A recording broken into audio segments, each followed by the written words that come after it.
They watched me stumble and believed it was the end of my story. But in that moment, I was just tying my shoelaces tighter, preparing to run even faster.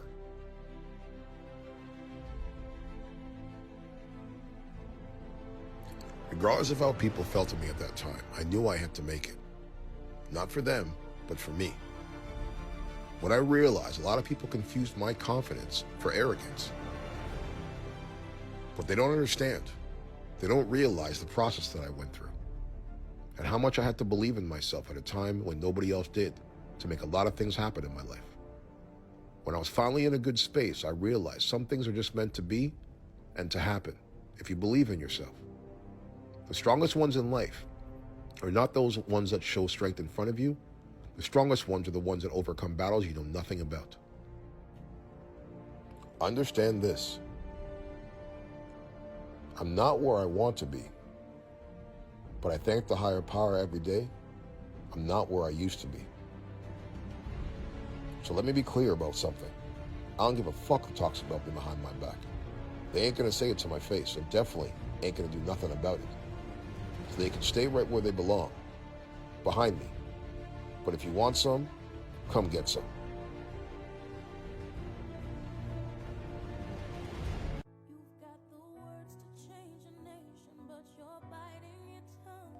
The end of every story has a beginning. And this is the beginning of my journey. And hopefully will give you a deeper understanding of just who I was and how I got to this point. And over this next period of 15 episodes, you're gonna hear a lot of things that will probably shock you. You're gonna hear from people who were there, who had the same circumstances as me.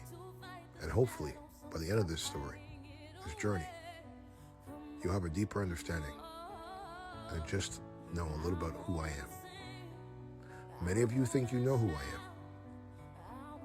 but you only know my name. You don't know my story. But here's how it begins.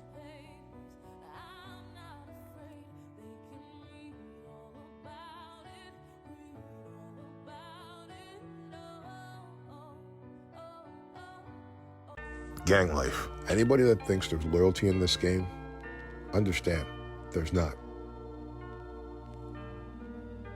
Back then we had a code and there was consequences. And if you broke that loyalty, but nowadays, anyone that's attracted to this lifestyle, the money, the success, understand. You get jammed up, you're locked down, you're all alone.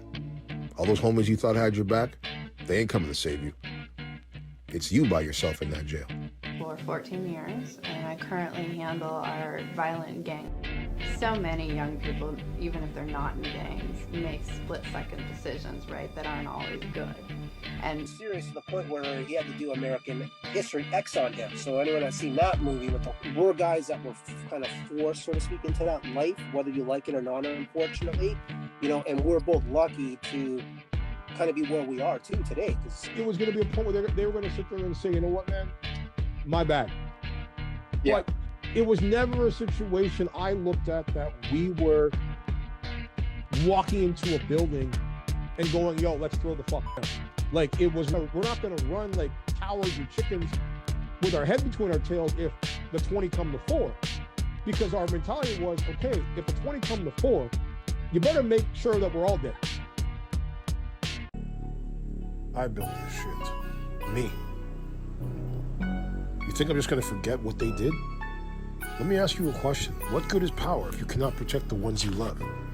They came for everything that I love. They came for my empire. And when you play in this Game of Thrones, there's only 2 choices. You either live or you die. There is no middle ground. You leave one wolf alive, and the sheep are never safe. So either we fight and die, or we submit and die.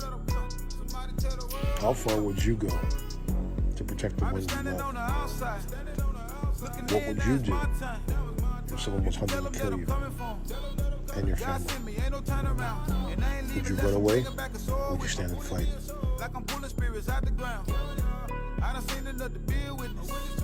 If he's fighting to protect, and that's how. Pretty much 3 against like 6. So something's about to happen. He wanted what? Gives me his jacket, gives me his watch, and then these 2 guys are about to screw up. I need to go home. So whatever you plan on doing, do this real quick because I'm not holding this stuff. You need to get this over with real quick. It wasn't real quick. You know, 2-3 guys by himself. Right, this at home. He did. It's enough of just one nice boom, he goes down. As he finished destroying these guys, and you can hear the bop, bop, bang, and that's people just landed on the ground and Stone Cold Stunners and talking about almost killing someone in self-defense. I do what I gotta do, and you do what you gotta do. He was innocent and didn't have a choice, but if he would have caught him, he was dead. That was the situation where he had horseshoes up his ass, and I'm glad, obviously, that was crazy. They were hunting him for a while. Which seems to be where he ended up with the name DTeflon, because it seems like, I mean, this is one example of this kind of hate or issue that he's been through with other people, and he's like somehow continuously overcome it. For many years, people wanted me to do this, and I didn't really feel, one, do I really want to share this part of my life and the story and just be that vulnerable to open up? Is it going to be a day that I'm going to end up like, you know, in some situation that I can't get out of? You know, like they're grabbing cue sticks and to deal with all this shit, his home life, you know, and all these other things. Like, you know, from where he's come to where he is now, statistically, he either should be dead or in a serious, like, gang member type thing, so to speak. If you look at all the things that transpired in those years. Yeah, wow. But he protected me a lot, so my friends and I didn't have to put up with anything. And he made sure that we were safe. If we were harassed, he'd throw them out. That 10-year stretch, give or take, I probably was the one guy that ended up knowing almost every single thing. And I'm hoping with those who watch this, those who see this, those that see it in its final entirety, either maybe be inspired, or maybe can help, or maybe can guide someone who may have possibly going through some hard times, some situations that they feel that they can't overcome.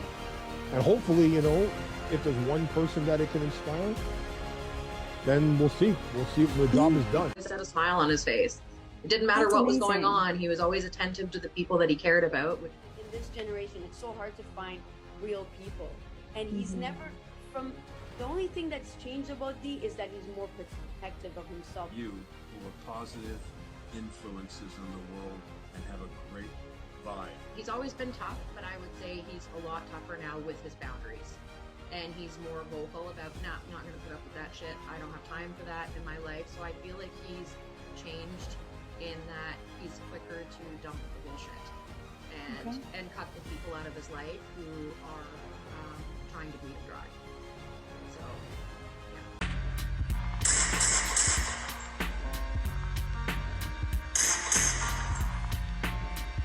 You can't bring back the ones you love. But what you can do, the best way to honor their memory, is by helping others. I knew after that night, everything changed, and we were at war. And as the body count rose, I knew this only was going to end one way. I knew what I needed to do next. This had to end. This had to end now.